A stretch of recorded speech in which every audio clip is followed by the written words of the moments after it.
안녕하십니까. 이번에는 제이슨 히켈의 적을수록 풍요롭다 3부입니다. 책목차 2부 대략 6장에서 나머지 부분까지입니다. 히켈은 자본주의 이후의 경제가 어떤 모습일지에 대해서 우리에게 소개합니다. 그것이 포스트 자본주의 경제죠. 이 경제는 우리가 원하는 모습을 갖췄을 것이라고 히켈은 생각합니다. 즉, 사람들이 유용한 재화와 서비스를 생산하고 판매하는 경제, 사람들이 합리적이고 정부에 기반하여 상품을 선택, 구입하는 경제, 사람들의 노동력에 대해 공정하게 보상받는 경제, 인간의 필요를 충족시키면서 동시에 폐기물을 최소화하는 경제, 화폐가 그것을 필요로 하는 사람 사이를 순환하는 경제, 혁신으로 오래가는 제품을 만들고 생태적 압력을 줄이며 노동시간을 단축하고 인간 복지를 향상시키는 경제, 생태계의 건강을 고려하는 경제가 바로 그것입니다. 2014년 하버드와 예일 대학 소속의 연구팀은 사람들이 자연세계에 자원을 두고 어떤 결정을 내리는지 연구한 결과를 발표했습니다.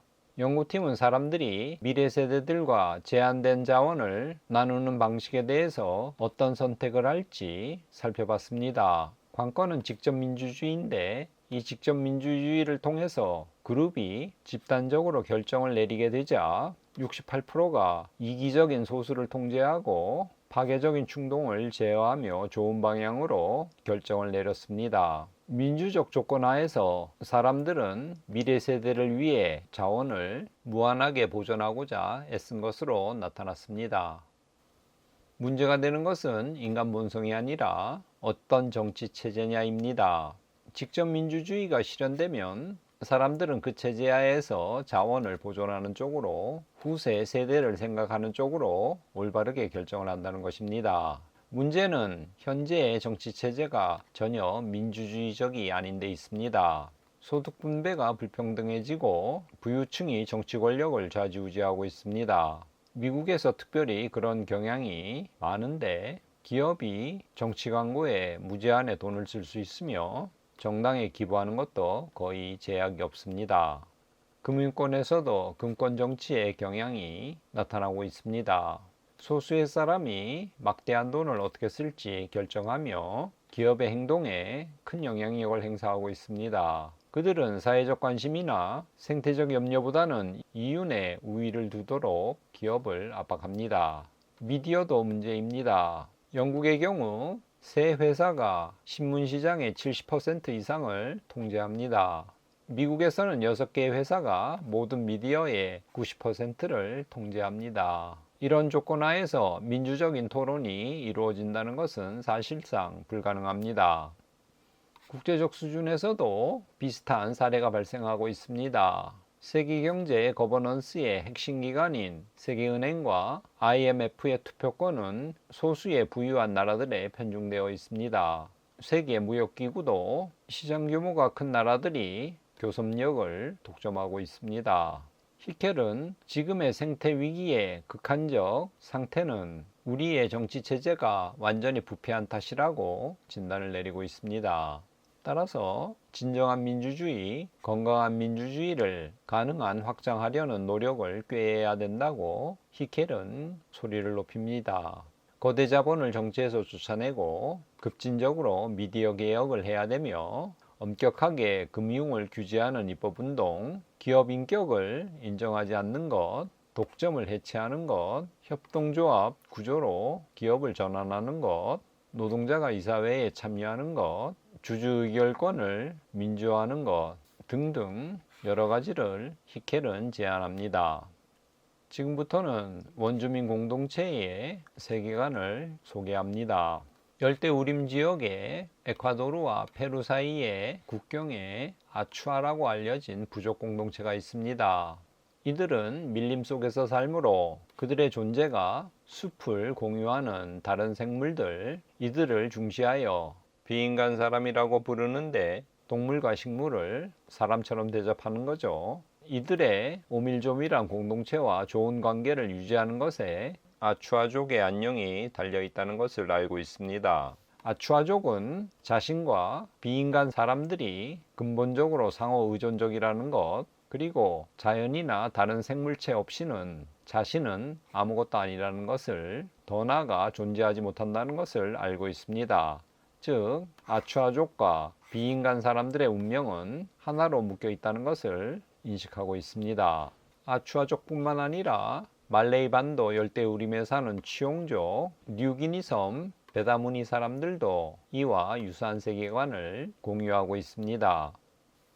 이러한 시각을 갖는 이들은 아마존 원주민들만이 아닙니다. 모든 대륙의 원주민 공동체들 사이에 이러한 세계관, 윤리관들이 널리 퍼져 있습니다. 식물과 동물뿐만 아니라 강과 산 같은 무생물까지 원주민들은 사람으로 간주합니다. 여기서는 인간과 자연 사이에 구별선을 긋는 것이 불가능합니다. 초기 메소포타미아 문명, 베이컨과 데카르트 같은 계몽주의 철학자들에 의해 전해져 내려오는 유산과는 전혀 다른 세계관을 그들은 갖고 있죠. 인간과 자연을 구별하는 이원론적 이런 세계관들은 원주민의 입장에서 볼 때 도덕적으로 비난을 받아 마땅한 것이며 폭력에 가까운 사고인 셈입니다. 숲에서 먹을 것을 따고 사냥하는 데 의존해서 사는 원주민 공동체들은 그곳의 식물과 동물과 친해질 수밖에 없습니다. 그들은 오랫동안 그곳에 살면서 많은 짐승들이나 새소리를 배우고 모방하고 그 의미와 분위기의 미세한 차이까지 알아낼 정도가 되었습니다. 이것은 성공적인 사냥에 필요한 핵심 기술이기도 합니다. 토양의 종류별로 어떤 식물을 심는 것이 적합한지, 기온과 빛의 변화에 따라 식물들이 어떻게 움직이고 곤충과 개미, 새가 어떻게 상호작용을 하는지 원주민들은 알고 있습니다. 이러한 과정 속에서 모든 존재가 각자의 방식으로 세계를 경험하고 자신만의 독특한 감각으로 자신만의 지식 형태로 상호작용하고 반응한다는 것을 깨닫게 됩니다. 그래서 원주민들은 비인간 사람들과 근본적으로 공감할 수 있는 능력을 갖게 되었습니다. 모든 생물과 산과 숲, 강이 상호작용한다는 원주민의 세계관은 모든 동물과 식물, 심지어 강과 산과 숲에 영원히 내재되어 있다고 하는 애니미즘적 사고와 유사합니다. 히켈은 원주민의 사고방식을 애니미즘이든 다른 것이든 뭐라고 부르든 간에 그것은 또는 애니미즘은 근본적으로 생태적임을 강조합니다. 원주민의 세계관 또는 애니미즘을 한 문장으로 축약하라고 하면 모든 것이 긴밀히 연결되어 있으므로 그에 따라 행동하라가 된다고 봅니다. 성장주의로 인해 지구의 6번째 대멸종이 가속화되고 있는 이때에 애니미즘적 가치와 자본주의 가치 사이의 대조는 어느 때보다도 분명해졌다고 히켈은 말합니다. 현 인류는 데카르트의 이원론 철학을 받아들이고 있습니다. 데카르트는 정신과 물질, 신과 피조물 사이를 근본적으로 구별했는데 이는 옛 일신교적 사고에서 출발했고 거기서 한 발 더 나간 사상입니다. 데카르트는 인간을 신과 연결되는 특별한 징표인 마음과 영혼을 갖고 있는 존재이기에 모든 창조물 가운데서 유일무이한 존재라고 주장합니다. 더 나아가 인간의 육체까지도 포함한 나머지 피조물들은 단지 비활성화된 생각하지 못하는 물질에 불과하다고 보고요. 그것을 단순히 자연으로 여기고 있습니다. 데카르트의 사상은 17세기 유럽 지배층 사이에서 대중화되었고 그의 사상은 교회의 권력을 키웠고 노동과 자연에 대한 자본주의적 착취를 정당화했으며 식민주의에 도덕적 면죄부를 주었죠. 마음, 이성과 육체가 서로 분리되어 있음을 강조했습니다. 이런 입장에서 세계를 친밀하고 상호 연결된 것으로 보는 애니미즘의 주장은 유럽의 주류 지배층 입장에서 보면 무지몽매한 것으로 간주될 수밖에 없습니다. 하지만 데카르트의 이원론에 반대한 사상도 유럽에서 존재했습니다. 스피노자가 대표적인 인물인데요. 스피노자는 우주가 하나의 궁극적 원인으로부터 출현했다고 믿었습니다. 궁극적 원인에서 우주가 출발했기 때문에 신과 영혼, 인간과 자연이 근본적으로 다르지 않다고 그는 보았습니다. 스피노자는 모든 실제들이 하나의 커다란 현실, 즉 하나의 실체에 의해서 지배된다고 주장했습니다. 스피노자에 따르면 신은 궁극적으로 창조로서 동일한 실체 속에 참여했고요. 인간은 자연으로서 동일한 실체 속에 참여했다고 보았습니다. 마음과 영혼이 물질로서 동일한 실체이며 실제 모든 것이 물질이고 모든 것이 마음이고 모든 것이 신이라는 논리를 스피노자는 전개했습니다. 이러한 사상을 당시 주류 철학계나 교계에서는 받아들일 수 없었습니다. 자연이 궁극적으로 신과 동일한 실체라면 인간이 자연을 지배해야 한다는 주장을 하기 어렵게 됩니다.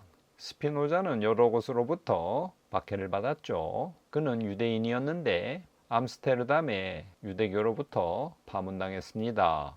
교회 기관도 그를 위험인물로 지목했고요. 가톨릭 교회는 스피노자의 저작을 금서 목록에 올렸습니다.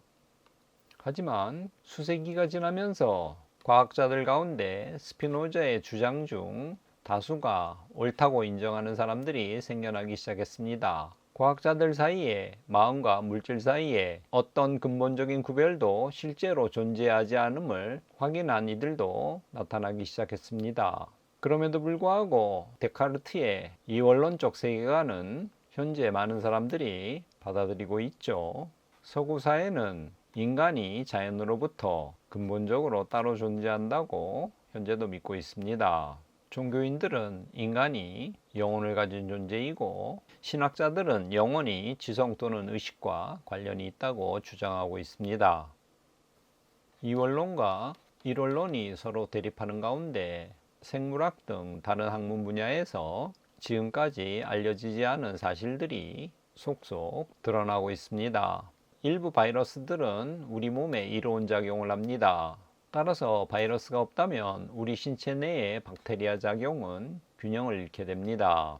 우리 몸을 구성하는 모든 세포를 계산해 보면 나에게 속한 것보다 다른 생명 형태에 속한 것이 더 많습니다. 이런 사실을 충분히 이해하면 나 자신을 생각하는 방식이 바뀌게 됩니다. 나는 내 안에 살고 있는 수조 개의 다른 존재들과 쉽게 분리될 수 없는 존재입니다. 그들이 없이 내가 존속할 수 없다면 도대체 나라는 자아는 무엇일까요? 히켈은 이러한 질문을 던집니다. 이번에는 식물에 관한 이야기입니다. 브리티시 컬럼비아 대학의 산림보존학과 교수 시마드 박사는 식물 사이의 균근 네트워크가 인간이나 다른 동물들의 신경 연결 네트워크처럼 작용한다고 주장했습니다. 균근 네트워크는 신경 연결 네트워크와 놀랄 만큼 유사한 방식으로 나무의 마디 사이에 정보를 흐르게 한다고 합니다. 그리고 이 신경 연결 네트워크가 동물에게 인지와 지능을 가능하게 하듯이 균근 네트워크는 식물에게 유사한 능력을 부여합니다. 최근 연구에서는 균근 네트워크가 인간의 신경 연결이 그렇듯 전달, 소통, 협동을 촉진할 뿐 아니라 문제 해결, 학습, 기억, 의사결정까지도 촉진함을 보여주고 있습니다. 식물들이 균근 네트워크를 통해서 서로 소통하고 정보를 교환하고 의사결정까지도 한다는 거죠. 시마드 박사의 연구는 균근 네트워크를 통해서 나무가 이웃들을 인지할 수 있음을 보여줍니다. 나이 든 엄마 나무들은 자신의 씨앗에서 자란 가까운 어린 나무들을 식별합니다. 그리고는 이런 정보를 스트레스 상황에서 자원을 배분하는 방식을 결정하는 데 활용한다고 합니다. 한 식물이 칼질을 당한 후 진딧물의 공격을 받으면 식물의 세로토닌 수치가 변하면서 다른 이웃들에게 비상신호를 뿜어냅니다. 이런 식으로 식물들은 정보를 서로 주고받고 소통한다는 것입니다. 알래스카의 늑대들은 술록의 개체수를 억제해 줍니다. 술록이 너무 많으면 나무들이 제대로 자랄 수 없죠. 그렇기 때문에 늑대는 숲이 자라고 번성하는데 꼭 필요한 존재입니다. 숲이 있어야 침식을 막을 수 있죠. 토양이 건강해지고 맑은 강물이 흐를 수 있는 것도 숲 덕분입니다. 좋은 토양은 열매와 유충을 키우고 깨끗한 강은 물고기나 여러 생물들의 서식지를 제공합니다. 물고기와 열매와 유충들은 곰과 독수리를 먹여 살리죠. 생태계는 이렇게 상호의존적인 네트워크망을 형성하여 서로서로를 보호하고 서로서로에게 의존합니다. 이러한 상호의존의 원리는 전 지구 시스템 과정에서 행성적 수준으로 작동까지 한다고 합니다. 식물, 동물, 박테리아 생명체가 땅, 대기, 해양과 함께 지구 표면의 온도부터 바다의 염분과 대기의 조성까지 모든 것을 조절하는 방식으로 상호작용하고 있다고 합니다. 우리 지구는 서로 결합된 호혜관계로 이루어진 하나의 거대한 시스템이라는 것입니다. 앞서 언급한 원주민들, 아추아족과 취용족의 핵심 원칙이 호혜성이라는 것을 기억할 필요가 있다고 히켈은 강조합니다. 우리도 상호의존 관계 속에서 내가 존재하고 있음을 인정하자는 것입니다. 독립적 존재인 우리에게 교환의 윤리가 꼭 필요하다는 인식이 중요하다고 로빈 윌 키머런은 주장합니다.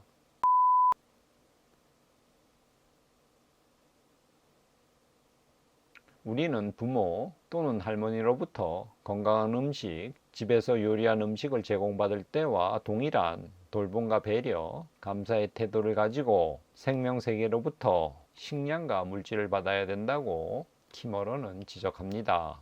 우리가 얻는 것은 당연히 받을 권리로서가 아니라 선물로 간주해야 된다는 뜻입니다.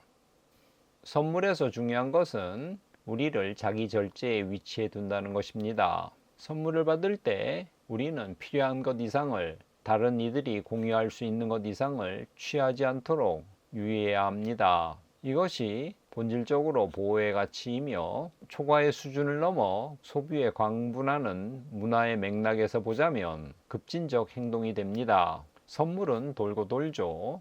내가 누군가의 선물을 받으면 나는 무언가를 돌려줄 기회가 있을 때까지 될 수 있는 대로 그 사람으로부터 또 다른 선물을 받지 않으려 할 것입니다. 이러한 의미에서 히켈은 선물의 논리가 확실히 생태적이라고 주장합니다. 즉, 평형과 균형에 관한 것이라는 겁니다. 이는 실제 생태계가 스스로를 유지하는 방식이기도 합니다.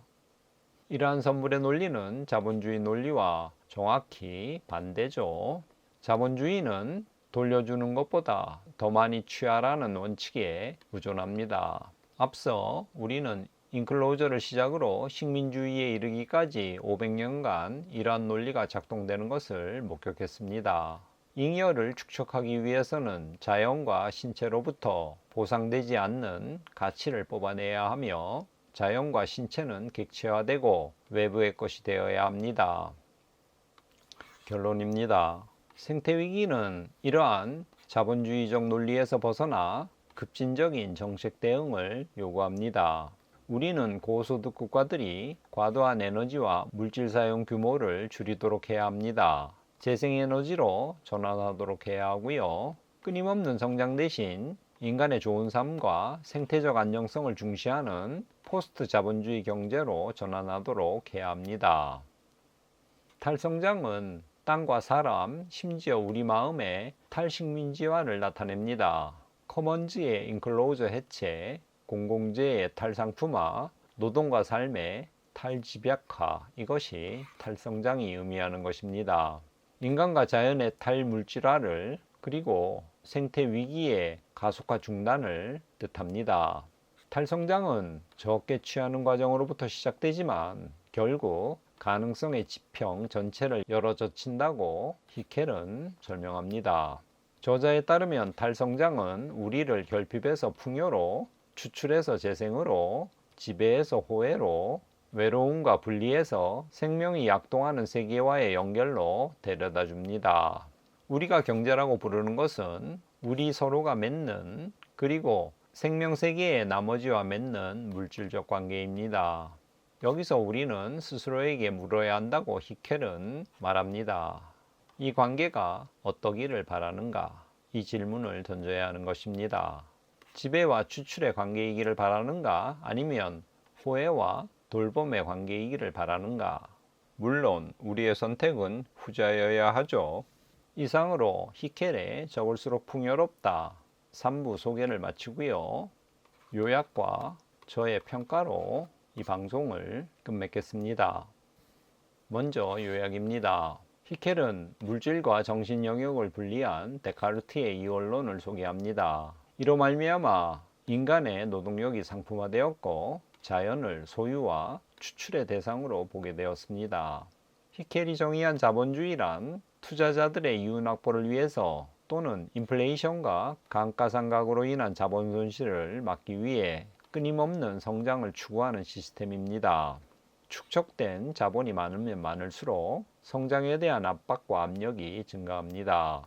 유한한 세계에서는 끝없는 성장이 불가능하죠. 성장에 대한 끝없는 압박의 증가로 말미암아 현재 세계는 전 지구적 환경 위기에 처해 있죠. 히켈은 높은 GDP가 중요한 것이 아니고 기본재의 탈상품화, 공공재의 확장과 소득과 기회의 공정한 배분이 중요하다고 강조합니다.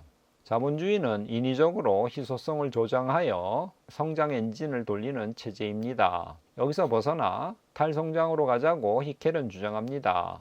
자본주의는 교환 가치를 강조하는데 그것이 아니라 사용 가치에 집중하자는 것입니다. 복리 이자를 버리고 부채도 경감하고 사립은행 또는 이자에 기반한 것이 아닌 정부 주도의 새로운 화폐를 발행하자고 주장합니다. 노동시간 단축과 노동에 대한 정당한 보상을 해주고 직접 민주주의를 회복하자고 주장합니다.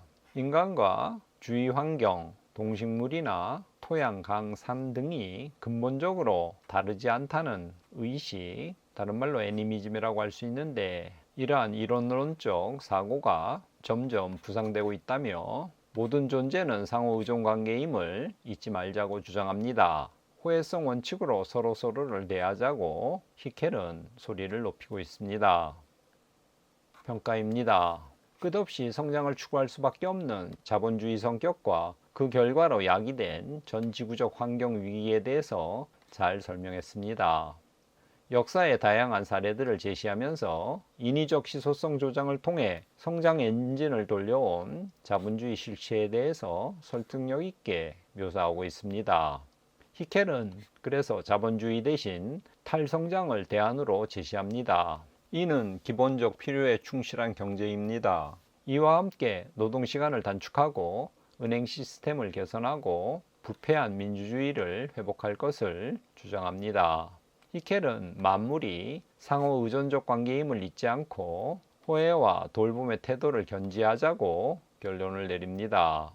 여기서 사족을 달자면 생명세계에 영혼이 있다거나 자연을 비롯한 다른 대상을 비인간 사람으로 보는 애니미즘적 사고는 전통 기독교적 입장에서는 거부감을 느낄 것입니다. 물질과 정신의 이원론에서 벗어나 착취와 추출이 아닌 만물의 상호의존성에 기초한 새로운 방식의 삶을 설득력 있게 제시했습니다. 이로써 우리 인류는 전 지구적 환경 위기에서 벗어날 수 있다는 것입니다. 이상으로 제이슨 히켈의 적을수록 풍요롭다 3부 방송을 마치겠습니다. 끝까지 시청해 주셔서 감사합니다.